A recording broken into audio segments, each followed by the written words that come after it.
A paz do Senhor, seja bem-vindo a mais uma aula aqui do EBD em Foco. Eu me chamo Herberson, vou ministrar agora a lição número 6, a lição que traz como título Santificação, comprometidos com a ética do Espírito. Estamos estudando a revista da CPAD do primeiro trimestre do ano 2021, essa revista que vem falando sobre o verdadeiro pentecostalismo. E se nós estamos falando de pentecostalismo, nós temos que falar de santificação, porque estamos falando da vida cristã, da vida transformada, de uma vida cheia do Espírito Santo. E esse tema aqui ele é muito importante. Muitas pessoas podem falar, podem pensar assim, santificação, de novo, a gente vai estudar mais uma vez. Já tivemos várias lições anteriores que falam de santificação, que falam de santidade. Inclusive, eu estava dando uma olhada nas lições anteriores, tem uma lição sobre Levítico, o terceiro trimestre do ano 2018. Acho que foi o terceiro trimestre. A segunda é o terceiro, uma coisa assim. Acho que é o terceiro. Do ano 2018, uma lição sobre Levítico, tem uma lição sobre santidade também. Inclusive, no conteúdo complementar, eu coloquei o slide dessa lição antiga. Então aí você, na descrição do vídeo, você vai ver o conteúdo complementar. Lá você vai baixar esse slide dessa lição antiga e tem também o link do vídeo para você assistir o vídeo antigo. O vídeo também complementa muito, né, tem uma relação muito forte com essa lição atual aqui. Então você que está estudando aí para ministrar, né, saiba que tem esse conteúdo antigo. Mas voltando aqui ao que eu estava falando, que apesar de ser um tema ministrado várias vezes na igreja, na EBD, várias aulas sobre santidade, é um tema extremamente importante. Temos que falar de santificação o tempo todo, porque tem a ver com o cristianismo vivido na prática. Então, como é que eu vivo na prática o verdadeiro cristianismo? Como uma vida de santidade. Isso reflete em todos os aspectos da minha vida. Então, quando eu falo de santidade, eu não estou falando de usos e costumes. Às vezes, quando falo de santidade, as pessoas tendem a pensar naqueles hábitos de algumas igrejas atuais e também da igreja da igreja antiga, que era a mulher com saia lá no pé, com cabelo grande. Isso reflete santidade. Dentro de uma época, de um período específico, de uma cultura específica, talvez sim. Tá? Mas santidade é algo muito mais abrangente do que isso. Tem a ver com uma vida de justiça, uma vida prática, uma vida cristã prática, no cotidiano, o comportamento do cristão no cotidiano. Por isso que o escritor da revista colocou aqui a ética do espírito. Então tem a ver com as decisões que eu tomo no dia a dia diante das situações que eu vivo. Então aqui é um tema também que está relacionado à lição anterior, que é sobre fruto do espírito. Então é bem importante, é muito importante você ligar uma lição na outra. Então a gente falou de fruto do Espírito, agora a gente vai falar de santificação. Então tem tudo a ver, não são lições sem conexão não, são lições que têm uma relação muito forte. Então você vai fazer, você que é professor da EBD, vai fazer essa ponte também de uma lição para outra, mas este tema é um tema de extrema importância para a igreja atual. Essa aula aqui é ministrada com um slide, que você encontra no site do EBD em Foco. Na verdade, no site do EBD em Foco nós temos vários conteúdos. Temos um conteúdo gratuito, aí que é aula em vídeo, esse vídeo que você está assistindo. Tem aula em áudio, que eu posto essa aula em áudio, também a mesma aula em áudio. Temos o subsídio em PDF, tem o vídeo de destaque e o vídeo de dicas. Então é um conteúdo completo aí que vai complementar o seu estudo. Tá? Você que está preparando, quer um conteúdo melhor para a EBD, acesse ebdemfoco.com, baixa o nosso aplicativo também do EBD em Foco, que você vai ter acesso a este conteúdo aqui gratuito. Nós temos um treinamento para professores de EBD também gratuito, e nós temos um conteúdo premium, que é um conteúdo da assinatura do EBD em Foco, que são os slides em PowerPoint. O slide é da lição atual e das lições antigas também, desde 2017. Nós temos lá no site do EBD em Foco slides disponíveis. Então quem faz a assinatura por um mês, por exemplo, já tem acesso a todos os slides anteriores. E depois é só cancelar a assinatura, caso você tenha interesse somente no slide anterior. Então, além dos slides, nós temos o curso baseado no tema da lição, que no caso é a introdução ao pentecostalismo, né? Ou no caso, a teologia pentecostal, melhor dizendo. Nós temos este curso e nós temos também estudos e sermões em PDF para você que ministra na igreja, você que é pastor, que prega com frequência. Temos sermões prontos. Aqui está uma lista, né, dos sermões que estão disponíveis no site. E nós estamos postando toda semana um sermão novo, tá? Esses sermões que são feitos para serem pregados na igreja, ministrados mesmo.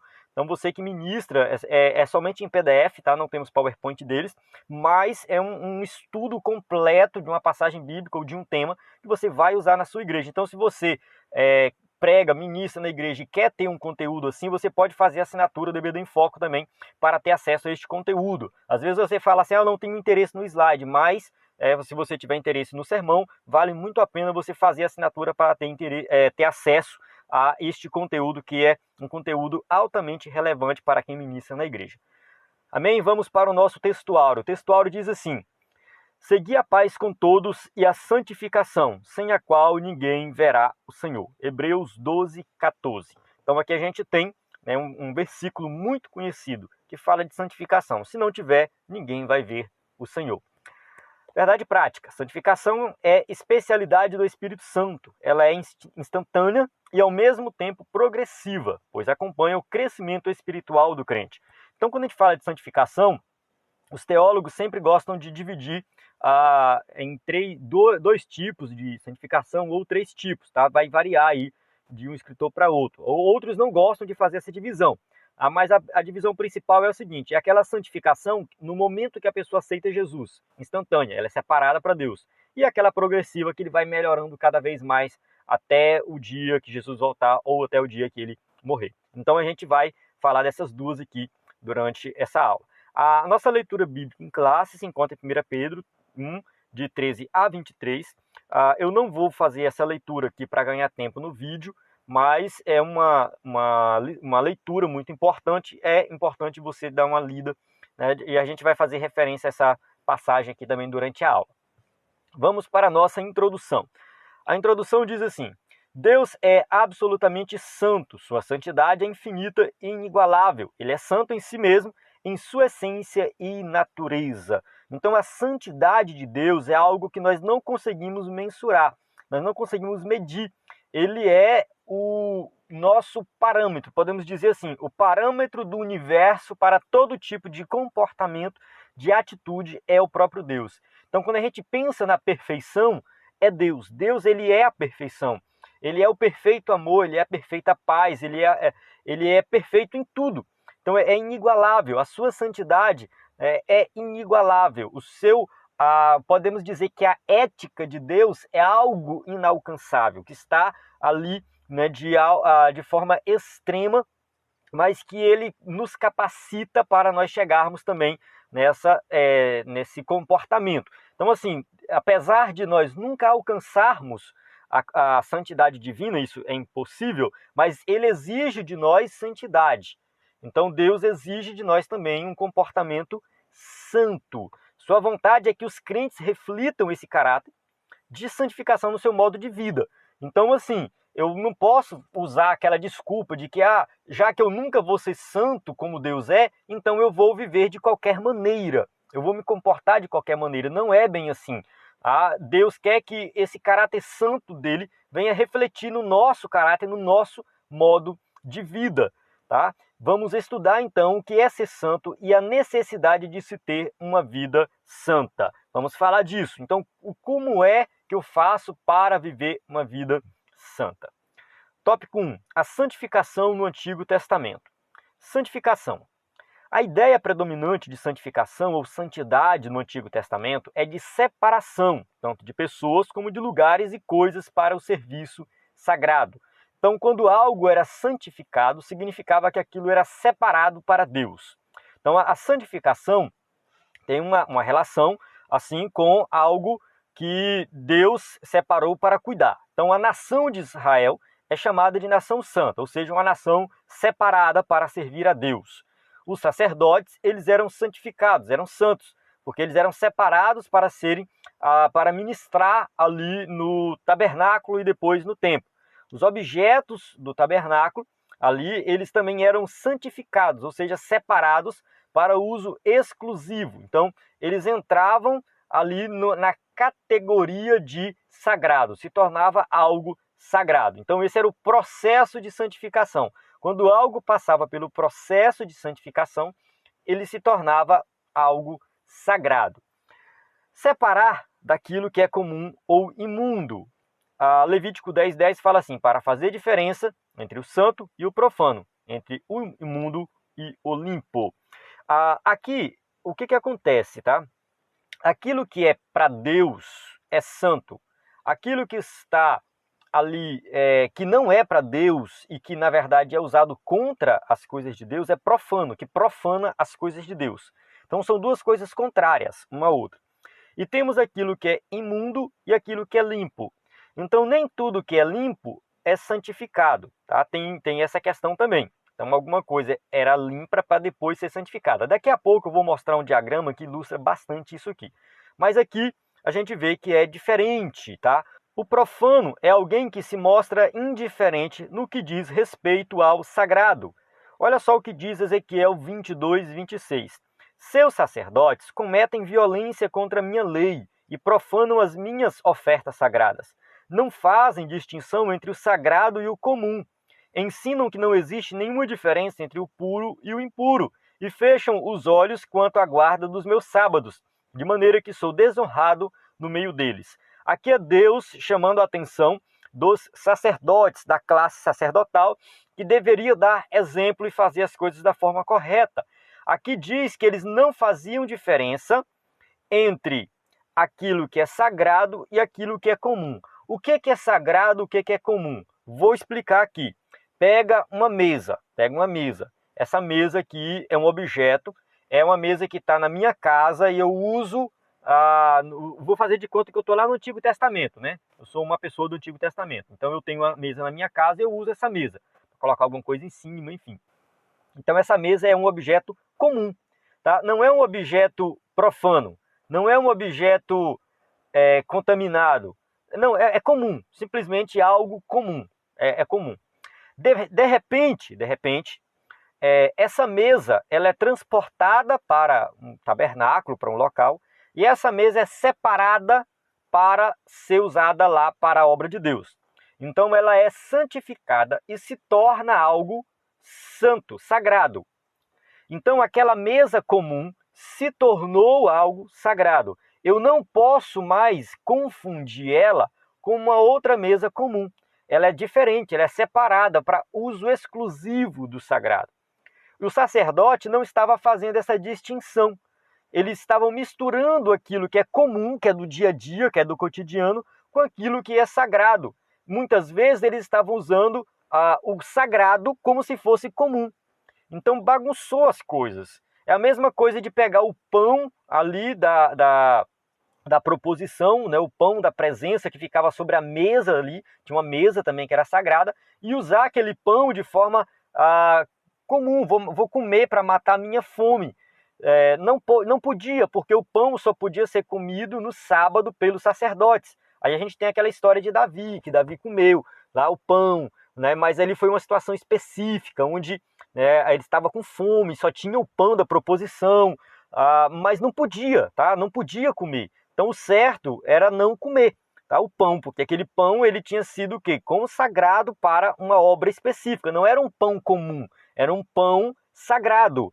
Então os sacerdotes da época aqui de Ezequiel estavam usando aquilo que era sagrado como se fosse comum. Da mesma forma, eles não faziam diferença entre o puro e o impuro, porque uma coisa comum, ela podia ser uma coisa impura. Uma pessoa que tocasse em um cadáver, ele era considerado o quê? Impuro. Ele tinha que passar por um ritual de purificação, mas eles tinham perdido isso, eles tinham esquecido, né, desses detalhes da lei e estavam ignorando aquilo que Deus exigia deles.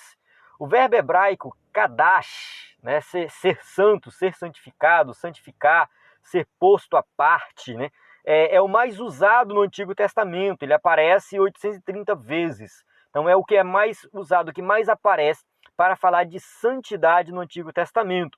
A ideia central é separar do uso comum para o serviço de Deus, consagrar. Então aquilo que eu estava falando no slide anterior, algo que foi separado para a obra de Deus, isso deixou de ser comum e passou a ser algo sagrado. É o processo de santificação.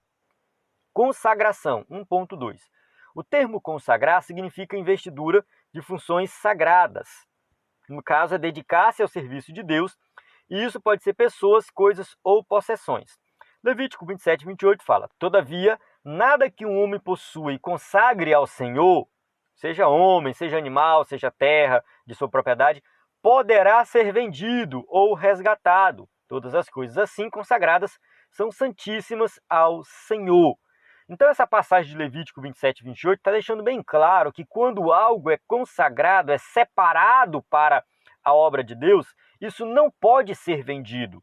Então alguém separava algo para Deus. Então aquilo ali não podia ser resgatado, não podia ser vendido. A gente vê Ana que oferece Samuel, ela oferece o próprio filho. Ela não podia depois ir lá e tomar Samuel de volta. Ah, eu me arrependi, eu quero pegá-lo de volta. Não, era um caminho sem volta e ela sabia disso. Samuel foi consagrado a Deus e a partir dali ele viveu para sempre, por toda a sua vida, fazendo a obra de Deus. É claro que ali Deus tinha um chamado para ele, né, e usou ele, foi uma bênção. Então a gente observa um ato de, né, alguém que consagrou o próprio filho a Deus. Se fosse um animal, se fosse um pedaço de terra, podia acontecer isso também. Então aquilo seria separado para Deus e jamais poderia, né, ser vendido ou resgatado, que tinha algumas leis lá que falavam a questão do resgate. Aquilo é algo, né, exclusivo para Deus. A consagração e santificação são termos distintos, mas podem significar a mesma coisa dependendo do contexto. Claro, vai depender da tradução, né? Êxodo 28:3 fala assim, que façam vestes Arão para santificá-lo. Né? Isso na Almeida Revista Corrigida. Na Almeida Atualizada fala que façam os vestes para Arão para consagrá-lo. Então uma palavra aí usada no original, ela pode ser traduzida como consagrar ou santificar, mas a ideia é a mesma, de algo que é separado para o uso exclusivo da obra de Deus. Trata-se de uma exigência justa e necessária para os sacerdotes levitas. Fala assim, ó, Êxodo 30:30, unja Arão e seus filhos e consagre-os para que me sirvam como sacerdotes. Ou seja, vocês serão ungidos, separados para serem usados ali para serem usados não, né? Vamos colocar assim, para exercer uma função específica dentro, né, do tabernáculo, né? Ou seja, na parte espiritual da nação. E o tabernáculo também, todos os utensílios foram consagrados, separados. Por quê? Porque isso é a base da divindade do Deus que nós servimos. Ele é um Deus santo. Santo, santo, santo é o Senhor dos Exércitos. Isaías 6:3. Então aqui nós temos o quê? Que Deus é santo e Ele quer santidade. Ele quer que aquilo tudo que seja usado na sua obra seja separado para, né, o uso exclusivo da obra de Deus. 1.3. Purificação. O termo tahor, puro, limpo, né, derivado do verbo taé, né, ser limpo, puro, e kadosh, santo, do verbo kadash, né, santificar, ambos se aplicam à santidade de Deus. Isaías 6:3 mais uma vez, né? E proclamavam uns aos outros, santo, santo, santo é o Senhor dos Exércitos, a terra está cheia da sua glória. Então aqui a gente observa o quê? Que no original, essas palavras usadas para se referir à santidade de Deus. Mas também se aplicam a pessoas que se aproximam dele e se purificam de toda sorte de pecado e idolatria. Ezequiel 36:25. Aspergirei água pura sobre vocês e vocês ficarão puros. Eu os purificarei de todas as suas impurezas e de todos os seus ídolos. Então aqui nós estamos falando de purificação, de algum ritual de purificação. Mas aqui é claro no sentido espiritual, porque está falando de pecado. Vocês serão, né, purificados dos seus pecados. O termo grego equivalente a Septuaginta é catarizo, tornar limpo, limpar, purificar. A Septuaginta é a tradução do Antigo Testamento hebraico para o grego. Tá? E o termo grego equivalente a kadash é hagiazo, santificar, consagrar. Eu quero fazer uma observação aqui, você que é professor de EBD e tem um pouco de dificuldade com essa questão dos originais, eu sei que não é fácil, não se preocupe com isso, não fique preso nisso, tá? Tem um tópico da lição que é só isso aqui, e eu achei assim que fica confuso para o professor que não tem o conhecimento das línguas, e até mesmo para quem tem o conhecimento, acaba ficando assim um pouco complicado levar isso para a sala de aula, né, da EBD. Então, se você não se sentir muito seguro em explicar de forma detalhada, não se preocupe, você não vai comprometer o entendimento, tá? Mas aqui o escritor da revista achou por bem colocar aqui as palavras para nós entendermos a ideia, né? Então, quando a Bíblia fala catarizo, tornar limpo, limpar, purificar, não tem um significado só, vai depender do contexto. Tá? Tudo vai depender do contexto. Hagiazo, do grego, né? Hagiazo, é santificar, consagrar, não tem vai depender do contexto também, então tem vários significados. Aqui eu vou colocar, eu coloquei aqui um slide extra, algo que não tem na lição, para que você possa entender tudo isso que eu falei anteriormente. Vamos lá. Existem duas coisas, o sagrado e o comum, tá? O sagrado e o comum. O sagrado é aquilo que é separado para a obra de Deus. O comum é aquilo do cotidiano, tá? O comum não necessariamente é algo ruim. O comum, ele pode ser puro ou ele pode ser impuro. Então, o comum, aquilo que é comum, ele pode se tornar algo impuro, tá? Dependendo do que acontecer. O puro se torna impuro através do processo de contaminação. Ele é contaminado e se torna impuro. Então, uma mulher que tinha filho, passou pelo trabalho de parto, ela era considerada impura. Tá? Não significava que ela era uma pecadora, que ela ia para o inferno, não era isso. Tinha mais a ver com a higiene, mas ela se tornava impura. A mulher também, durante a menstruação, ela era considerada impura por causa da menstruação. Depois ela tinha que, quando passava os dias da menstruação, ela tinha que fazer um ritual de purificação. Tá? Então era o caminho de volta, é a purificação. Então, do puro para o impuro acontece a contaminação e do impuro para o puro acontece a purificação. E a purificação tinha um ritual, envolvia sacrifício, envolvia aspersão, às vezes de sangue, aspersão de água.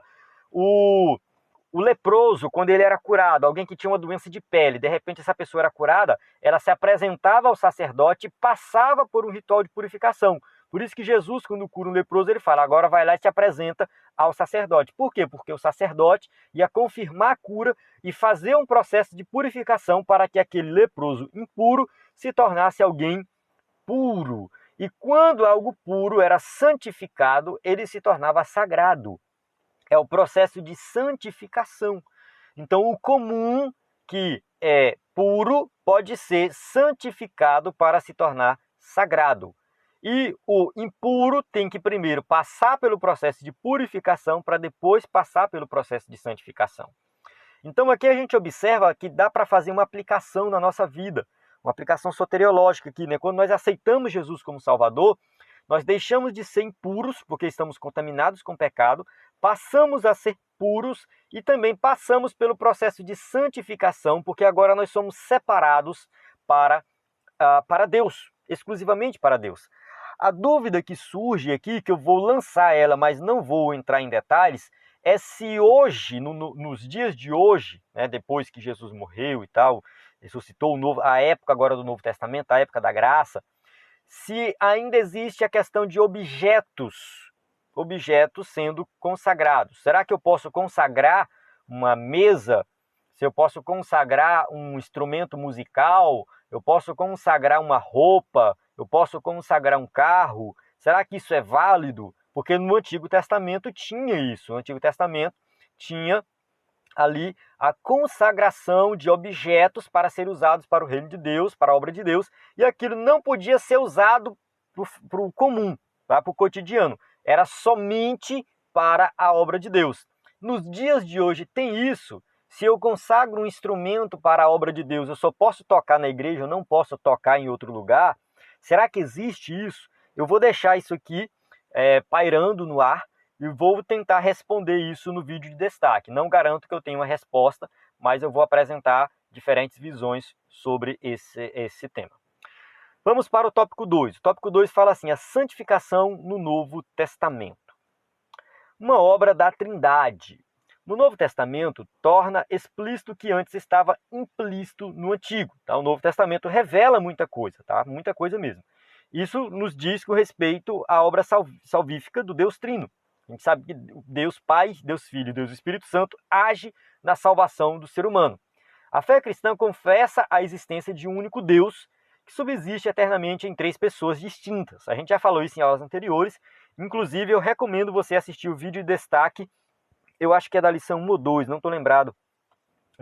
Realmente, que eu falo da Trindade. Não, na verdade não é nem um vídeo de destaque, é um vídeo que está no YouTube do EBD em Foco aí que eu fiz, que é considerações sobre a Trindade. Tá bem assim, Trindade e outros temas lá. Então você assista esse vídeo, tá? Procurem no canal, qualquer coisa eu coloco o link aí, se eu lembrar eu coloco o link depois. Mas é porque lá eu falo mais da Trindade, caso você queira se aprofundar. Tá? De modo que a obra da santificação, um atributo divino, é realizado pela unidade da Trindade ou pela Trindade da unidade. Tá? Então, assim, a obra de santificação na nossa vida é o Deus Trino que vai realizar. 1 Coríntios 6,11. Assim foram alguns de vocês. Ou seja, Paulo está falando aqui de uma situação que eles viviam na prática do pecado. Vocês foram assim no passado. Mas vocês, agora, né, nessa situação agora, vocês foram lavados, foram santificados, foram justificados no nome do Senhor Jesus Cristo e no Espírito de nosso Deus. Ou seja, a obra da redenção, da santificação, da justificação é a atuação da Trindade na nossa vida. Tá? Pai, Filho e Espírito Santo agindo. Então são as três pessoas atuando na obra da redenção. 1 Pedro 1,2, tá? Aqui está na NVI, na verdade todos os versículos eu coloco na NVI, a não ser aqueles que já vêm na revista, mas os que eu coloco de citações, eu coloco na NVI, e fala assim, ó, escolhidos de acordo com o pré-conhecimento de Deus Pai, pela obra santificadora do Espírito, para a obediência a Jesus Cristo e a aspersão do seu sangue, graça e paz lhe sejam multiplicadas. Então aqui Pedro, fazendo uma saudação, coloca o que? Pai, Filho e Espírito Santo atuando juntamente na obra da redenção. 2.2. Natureza da santificação. Não há, no Novo Testamento, ritual de purificação cerimonial ou legal de santificação, como acontecia ali no Antigo Testamento, né, no sistema mosaico.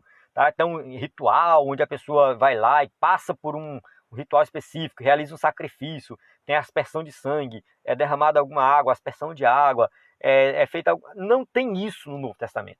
A gente vê algumas igrejas evangélicas colocando isso aí.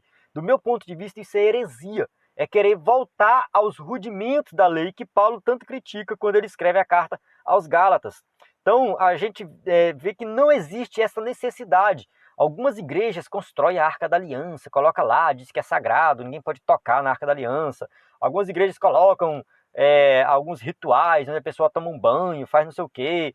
Enfim, né, tem cada absurdo por aí, não faz sentido. Tá? O Novo Testamento não apoia esse tipo de coisa. A santificação pode ocorrer de maneira instantânea. Então aqui eu estou falando da nossa vida como crentes, não estou falando de objetos. Santificação da pessoa, quando ela aceita Jesus como Salvador. 1 Coríntios 1,30. É, porém, por iniciativa dele que vocês estão em Cristo Jesus, o qual se tornou sabedoria de Deus para nós, isto é, justiça, santidade e redenção. Então, assim, a iniciativa de Cristo, a iniciativa de Deus, a iniciativa do Espírito Santo para nós sermos redimidos, perdoados e santificados, ou seja, separados para Deus. Então o crente, ele tem o Espírito Santo, ele é separado para Deus.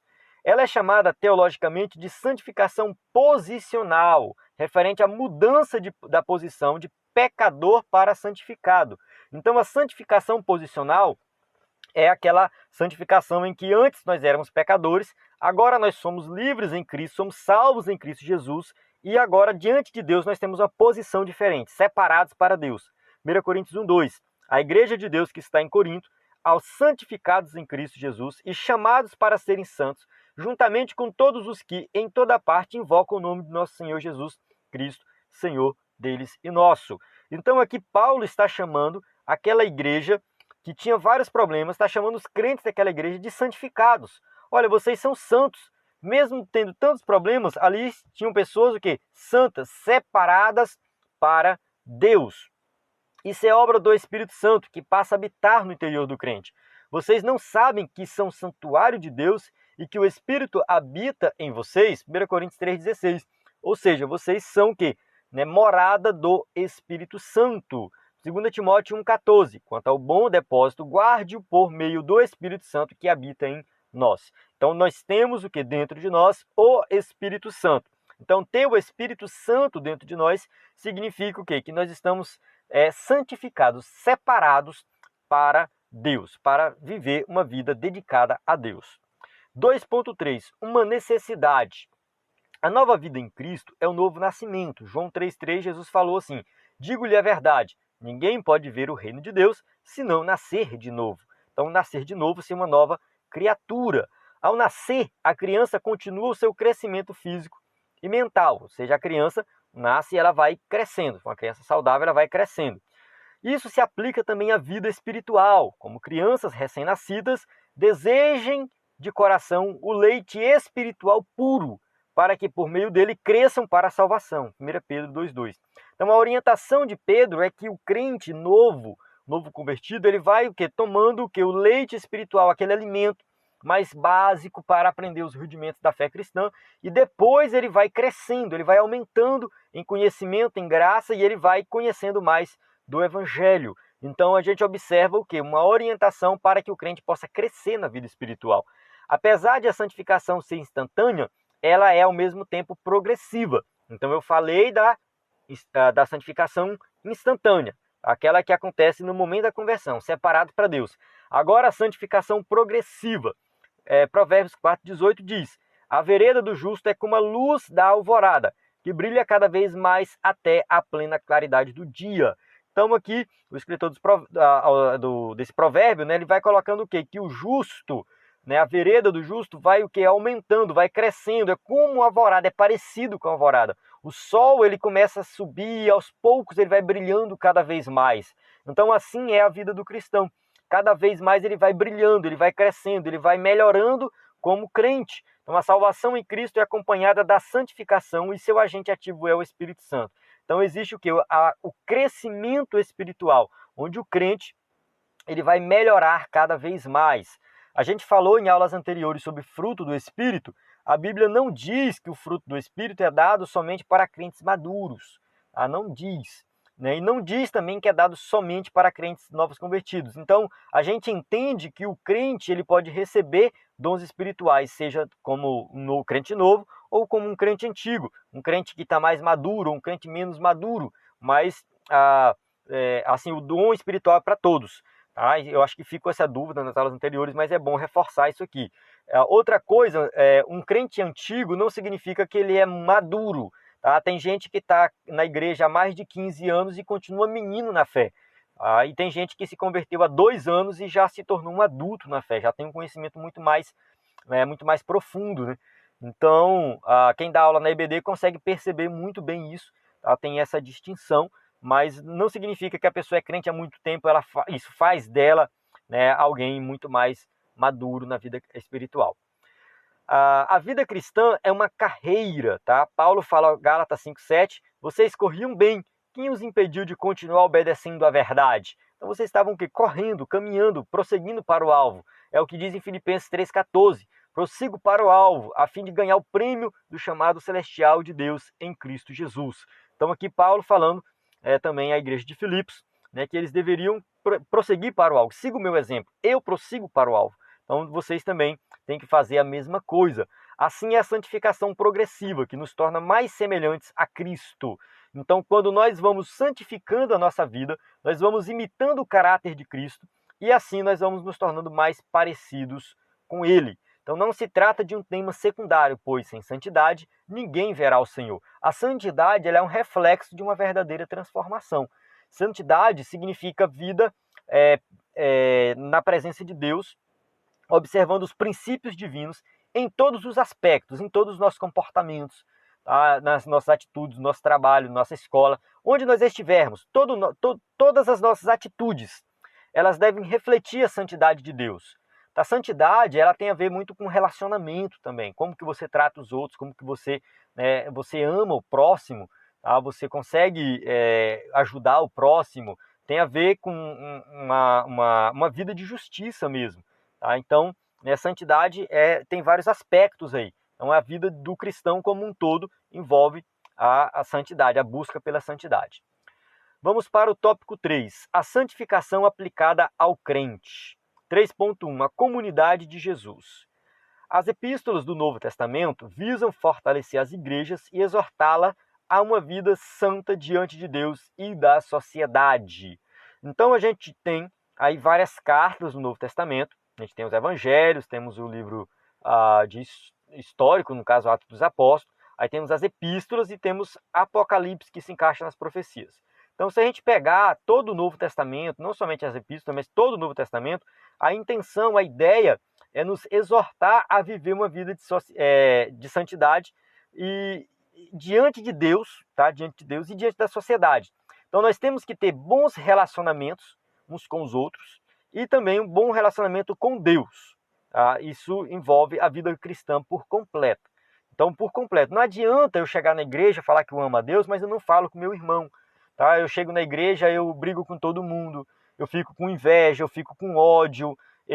Enfim, esse tipo de comportamento está mostrando o quê? Que eu não sou santo, que eu não produzo o fruto do Espírito, que eu vou viver nas obras da carne. Tá?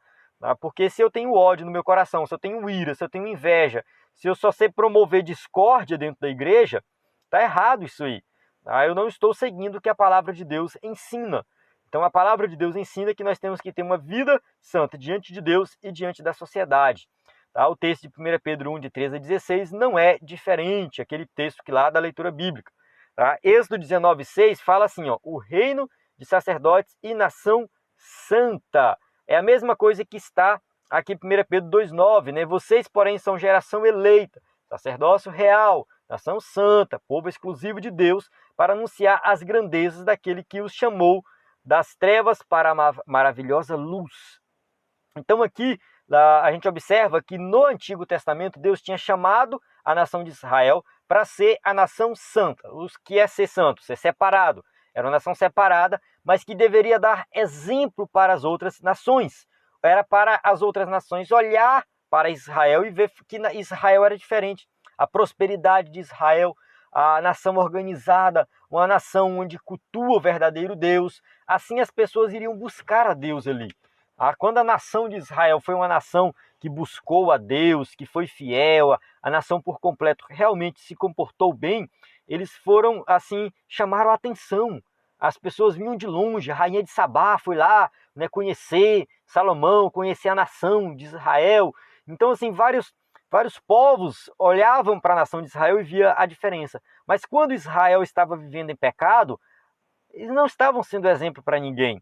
E os povos olhavam e falavam, que nação é aquela que está se autodestruindo? Cadê o Deus deles?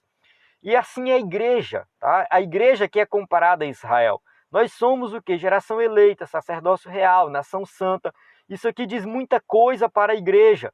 Nós somos sacerdotes, sacerdócio real significa o quê? Que nós temos acesso ao Santo dos Santos, nós temos acesso diretamente a Cristo. Não precisamos, né, de um mediador, não precisamos daquele sacerdote como acontecia no Antigo Testamento. Jesus, né, está ali, nós acessamos ele de forma direta. Mas ao mesmo tempo diz que somos o quê? Nação santa. O que é uma nação santa? É um povo diferente, um povo que tem um comportamento diferente, uma atitude diferente.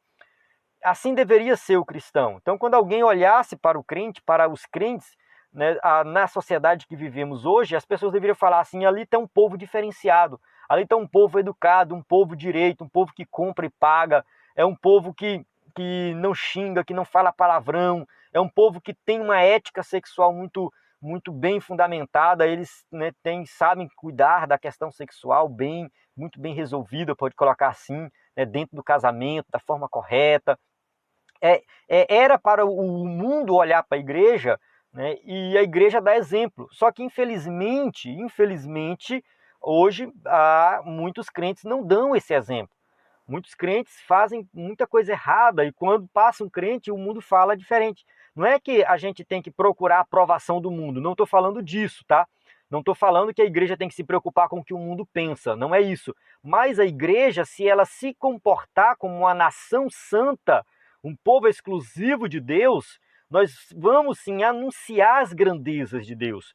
Como que eu vou pregar o evangelho e lá no momento da pregação eu ser confrontado pelo ímpio, porque ele vai falar assim, tu tá me chamando para quê?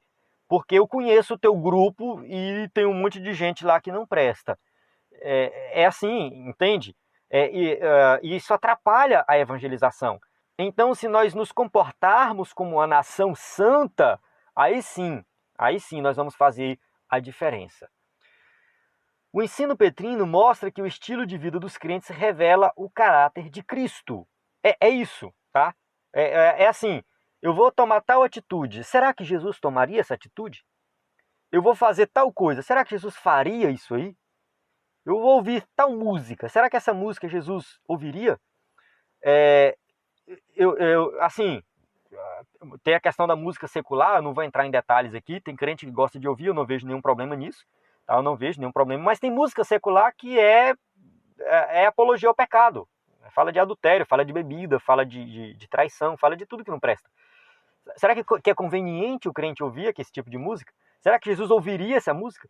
Então, é nesse sentido. O meu estilo de vida não precisa ser aquele estilo de vida como se a gente tivesse fechado no gueto, separado e ouvindo só música evangélica enfim, não é isso. A gente, né, é um estilo de vida onde eu vou me comportar diante da sociedade de forma natural.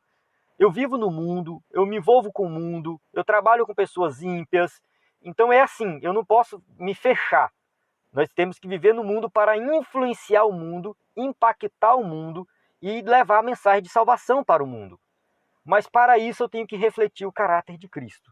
Senão eu não vou conseguir impactar, eu não vou conseguir pregar o evangelho. Aqueles irmãos que vieram do paganismo, que são agora norteados pelo Espírito Santo, que vive neles, por isso renunciaram às práticas dos gentios. Na época que Paulo estava pregando, Pedro estava pregando, os apóstolos ali da igreja primitiva, eles pregavam para pessoas que viviam no mundo pagão, adorando outros deuses e tudo mais. E aí, de repente, eles se convertiam, cheios do Espírito Santo, eles renunciavam às práticas dos gentios, renunciavam todo tipo de comportamento errado e viviam uma vida diferenciada. 3.2. Uma vida santificada. Somos santificados pela palavra, tá? João 17:17, santifica-os na verdade, a tua palavra é a verdade. Somos santificados pelo sangue, tá? Hebreus 9:12, não por meio de sangue de bodes e novilhos, mas pelo seu próprio sangue. Ele entrou no Santo dos Santos uma vez por todas e obteve eterna redenção. Então nós somos santificados também o quê? Pelo sangue de Jesus, tá? Somos santificados pelo sangue. E pelo Espírito Santo. A 1 Pedro 1:2, que a gente já leu, né, fala assim, escolhidos de acordo com o pré-conhecimento de Deus pela obra santificadora do Espírito Santo. Então, ou seja, nós somos santificados também pelo Espírito. Então, de acordo com o teólogo Donald G, eu acho que é assim que fala, né, Donald G, a gente confirma isso que ele fala aqui, santificação é a semelhança do caráter de Cristo. É o efeito real da salvação através do qual a própria vida de Cristo permanece para sempre na vida do caráter do cristão, né, do crente. Então Paulo fala lá, não vivo mais eu, mas Cristo vive em mim. Então quando Paulo fala isso, acho que é Gálatas 2:20, ele está falando assim, agora o meu comportamento é diferente, é o comportamento de Cristo, é o caráter de Cristo. E isso é vida de santidade. Jesus é o nosso exemplo. Tá? Isso está longe de violência doméstica, mentiras, palavrões, intrigas, mexericos. Então esse comportamento aqui é o comportamento que reflete o que? As obras da carne, não tem nada a ver com santidade.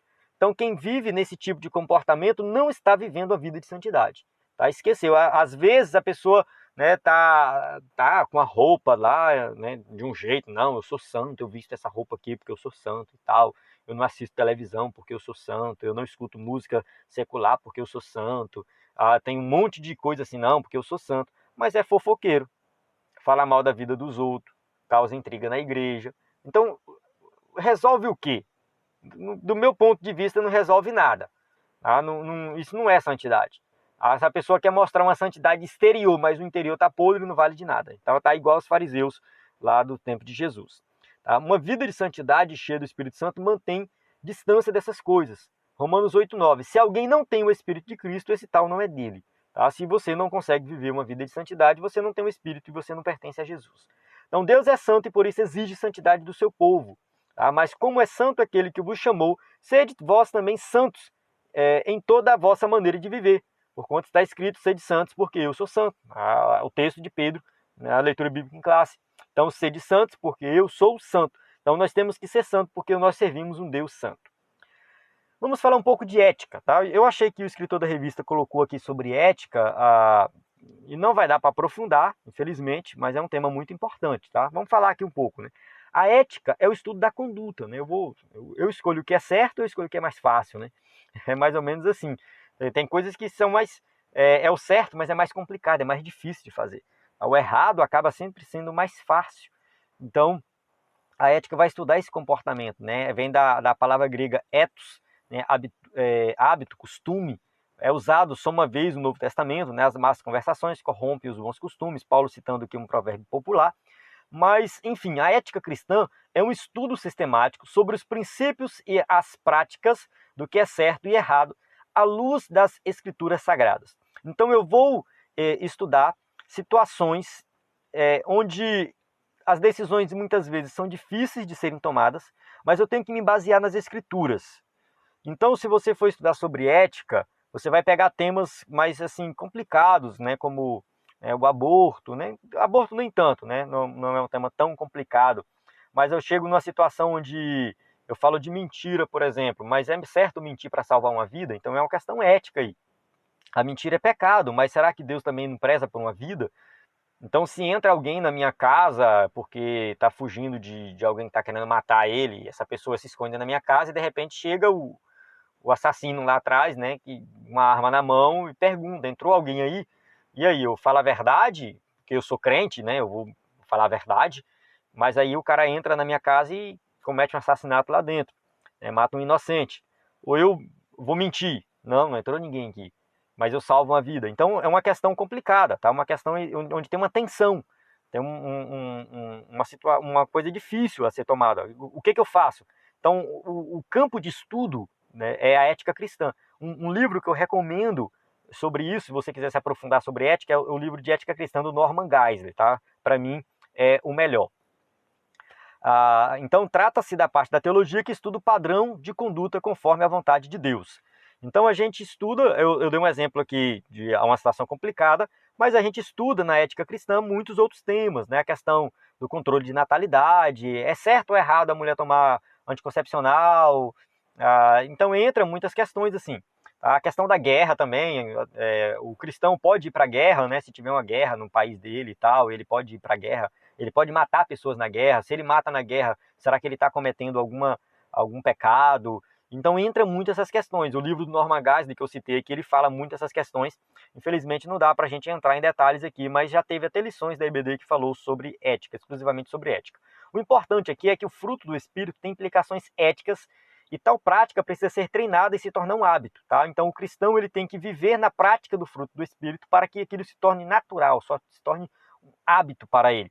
A pessoa que está dirigindo, por exemplo, ela tem um hábito de dirigir, ela já sabe, ela vai passar a marcha, ela não pensa, né? Eu vou apertar a embreagem, aí eu vou soltar o acelerador, eu vou pegar na marcha, vou virar aqui a marcha para o lado tal e vou colocar a terceira. Ninguém pensa, acontece de forma natural, papo, tá lá a marcha, já está em terceira. Então aquilo se tornou o quê? Um hábito. Tá? Quando você vai escovar os dentes, você não fica pensando, vou colocar a escova para cima, para baixo, para um lado. Não, você simplesmente escova, se tornou um hábito natural. Tá? Você não para pensar. Isso é um mecanismo do nosso corpo para economizar energia. O cérebro não ficar aprendendo a mesma coisa o tempo todo, fazendo, pensando, raciocinando toda vez. Então, quando eu falo do fruto do Espírito, então a prática do fruto do Espírito, amor, paz, bondade, mansidão, domínio próprio, enfim, a gente estudou na aula anterior, isso tem que se tornar natural na nossa vida, sem eu ficar me esforçando, entende? É a questão do hábito, eu vou criar o hábito de viver dessa forma. Então isso agrada a Deus e as pessoas, e por meio de nossa conduta, até os incrédulos glorificam a Deus. Tá? Mateus 5,16. A gente já falou disso anteriormente, né? Tá? De eu fazer algo onde o ímpio vai ver o exemplo. Tá? Assim brilha a luz de vocês diante dos homens, para que vejam as suas boas obras e glorifiquem ao Pai de vocês, que está nos céus. Então o nosso comportamento, ele pode sim refletir em algo que faz com que as pessoas possam admirar e ver que tem algo diferente e o nome de Deus é glorificado. Então não é que eu vou me comportar me preocupando como o mundo vai pensar. Não é somente isso. Mas eu vou me comportar de tal forma que eu agrade a Deus e que isso glorifique a Deus. Que quando o ímpio olha e vê minha vida diferente, ele quer saber por quê. Então o nome de Deus é glorificado dessa forma. Então chegamos na nossa conclusão que diz assim: sobre a santificação precisamos saber o significado, a sua importância e a sua necessidade. Isso evita confundir a santificação com regras externas, típicas de religiões legalistas. A santificação é a marca de uma vida na plenitude do Espírito. Então, algumas pessoas pensam que santificação é uma roupa específica, porque é proibido usar isso, é proibido usar aquilo, tem que ser assim. Isso não é santificação. É uma conduta do cristão, do dia a dia, do cotidiano, como que ele vive. Então, o cristão ele vai se santificando e ele vai melhorando cada vez mais. Então, é muito importante falar isso. O Herberson de ontem tem que ser pior do que o Herberson de hoje, porque o Herberson de hoje é melhor. E o Herberson de hoje tem que ser pior do que o Herberson de amanhã, porque amanhã eu tenho que ser melhor do que hoje. Então, cada dia que passa, eu tenho que estar melhorando mais como cristão. Então, isso é santidade, crescimento espiritual. Amém? Então, chego aqui na conclusão da nossa aula, no final da nossa aula. Tá? Temos aqui as perguntas para quem vai usar o slide aí na igreja. Mais uma vez, reforçando o nosso conteúdo gratuito, que está disponível no site, também o nosso conteúdo pago, conteúdo premium, que você também pode acessar no site ebdenfoco.com, além do nosso livro também, Os 4 Cs da Educação Cristã. Você pode receber subsídio gratuito pelo WhatsApp, basta enviar uma mensagem com o número 949-8409-2869, certo? Então eu encerro aqui. A paz do Senhor, até a próxima aula.